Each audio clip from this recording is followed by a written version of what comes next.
Hi, this is Amy Gillespie. I'm the Executive Director at Cornwall Community Hospital Foundation, and here I have with me one of our fantastic teams from CCHF's Dancing with the CCH Stars. So, we have Dr. Renee Givari. Hi. And Tim Mazario? Yes, Is that the proper way of saying it? very close, Mazaru. Okay, perfect. I totally botched that, but thank you for fixing it. So I just wanted to chat with you a little bit about your upcoming dance. The performance is coming up on March 4th. We're all very excited, sold out at this time. But just to take things back a little bit, how did you decide to become one of our dancing couples? Well, I'll start with that question since we received this email that this was going to happen, and of course I'd heard about it through one of our friends as well, that they were thinking of organizing a fun event that's going to help raise funds for the hospital, and it sounded very exciting. I heard about a couple of my other friends joining as well, and dancing is not something that I'm known for, but I thought it would be a really fun challenge to take on, especially for a good cause, and it was also going to be a fun time with my husband Tim, so we decided that we're going to join in and yeah. Throw your hats Go in the for ring. it. Throw our hats in the ring, yeah. And so, Tim, obviously Renee is a doctor at the hospital, but you also have a life of service too. So what is it that you do for your vocation? I'm in the military myself. I've 20 years in in particular I'm within the military police. So dancing was really exciting for you. It's quite exciting. Certainly there's a side to say, okay, can I put my drill techniques to play to see how it could work with sort of the dance movements, and I think that with the help of the Powell dance crew, we've certainly, at least in our opinion, have pieced together something that should present quite well, I think. And you said you actually did this, you learned to dance for your wedding. Yes. Yes. So did any skills come back? Maybe memories. Yeah. Probably mostly memories. Yeah. We learned pretty much all the skills we learned on this one was from Powell dance. Perfect. Yeah. Well, thanks to Susan and Anthony. They were great teachers and instructors, and we really enjoyed it, and we're really looking forward to the show. Fantastic. So you have been together for a long time. I think you've been married for 8 years. Yeah, we've been together for 10 years, 10 and a half years. And you have 2 little boys. We do, Weston and Darian. 2 and a 5-year-old. So you're very busy on top of your busy careers, and you decided to actually stay here. I know that you did a return of service as your physician at CCH. So, but you had said that after you finished that time, was it 5 years? Yeah. So in 2018. I could work anywhere, go back to the GTA where my family is, or London where Tim's family is. Most of our connections are in the GTA and London area, but I don't know, I just loved my work at CCH so much, and it's funny because even to this day, sometimes we're like, oh, wouldn't it be easier to be closer to family, but we both enjoy our work. Tim's work in Ottawa with the forces, and my work at CCH, I enjoy it immensely, and so so we've decided to make Cornwall our home. We love this community. We love the people here. Everybody's so nice, and we've really enjoyed ourselves. And we've been here for about 10 years, almost. Time flies. I know. Since 2013, Yeah. I've worked at CCH, and and we officially moved to our house in 2016. So we've been here for 6 years now. Wow. Yeah, time does fly. So can you tell me a little bit about your role at CCH and I guess you don't have an average day, but what a day might be like for you at work? Well, if I put my intensivist hat on, then my work as an intensivist would imply that I'm an intensive care specialist, a doctor who looks after critically ill patients. So the sickest people in hospital will need critical care beds, and that's where I would come in. And we usually cover 7 days at a time, and there's 5 of us in this role at the hospital currently. And I'm very proud of our team. We have a very collegial atmosphere, and we have a great unit that we look after. So Yeah, if I'm not doing ICU, then I'm also working as a consultant, and I offer consultation services to the emergency department, to the hospitalist service, to the surgeons, if they need any type of cardiology or internal medicine consultation. I am the director of the pacemaker clinic, the medical director of the pacemaker clinic here in Cornwall. I'm also the chief of the Department of Medicine. And so I do wear many hats at the hospital, and I also have my clinical practice out in the community where I see patients on an outpatient basis. Yeah. So busy lady. Busy, yeah. So can you tell me a bit about your project? Because how Dancing with the CCH Stars works is you have 50 points that are dancing, and Tim's taking care of that. Yep. Yeah, of course. And 50 points related to fundraising. And if you win, the foundation will pay for a $50,000 project. So what is your pet project that you're dancing for? Well, I really hope we win because we really need the money.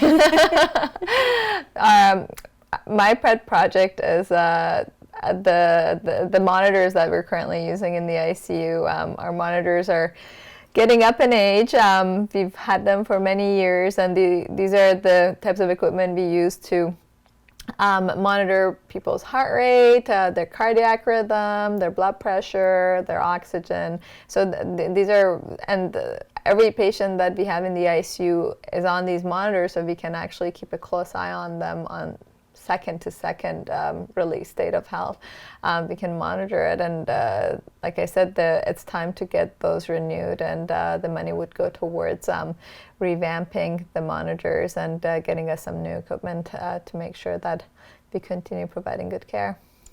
So I think one thing that I found really interesting when I've talked to you before was about how much CCH's level of care in the ICU has changed. And I know you work a lot with the Ottawa Heart Institute as well. So being that we're talking about cardiac monitors, can you tell me a little bit about that type of work with our patients?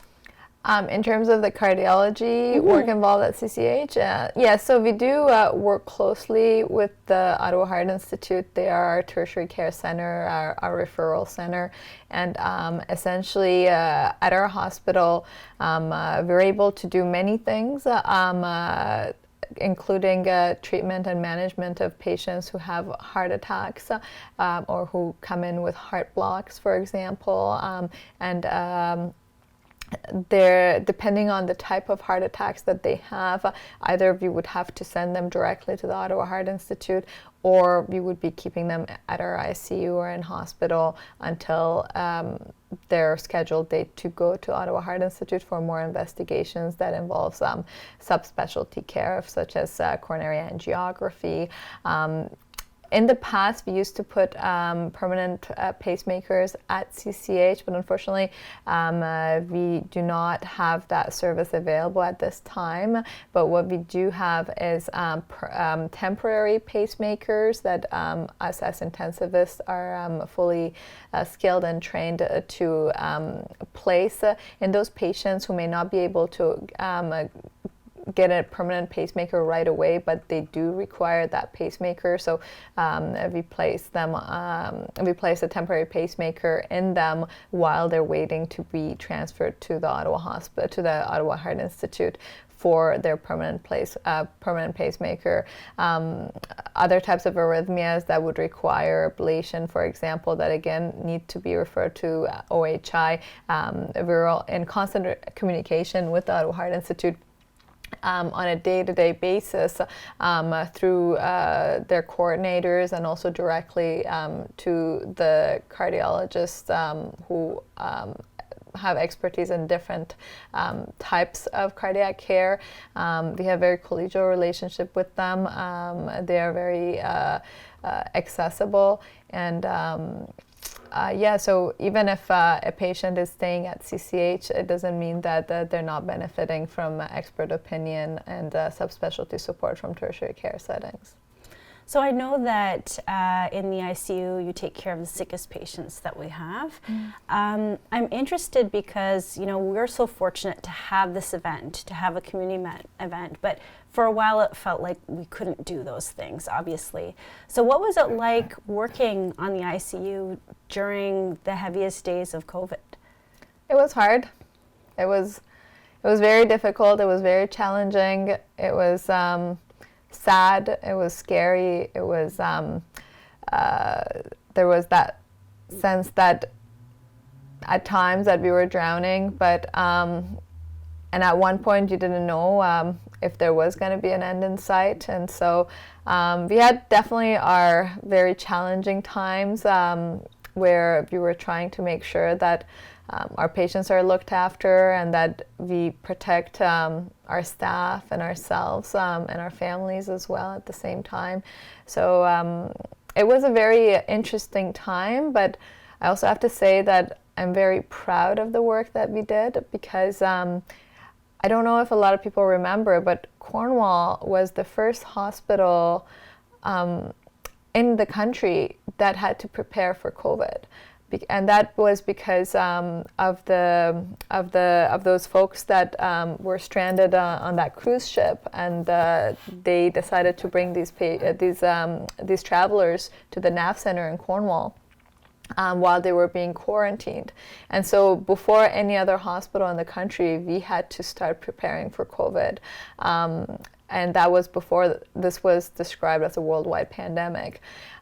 So we've had actually extensive experience with management and preparing for COVID even before our much larger hospitals across the country. And I'm very, very proud of the work that all of us did, and that the hospital, the way that they came together and they implemented the policies to make sure that we continue caring for our patients.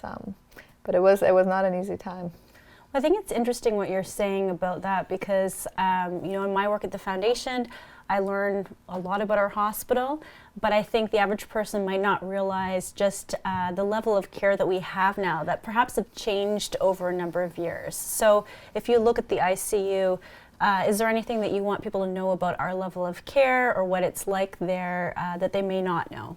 Yeah, our ICU is considered a level 3 ICU, so meaning that we're able to provide a lot of care that you would expect to get from any other hospital, including in tertiary care centers.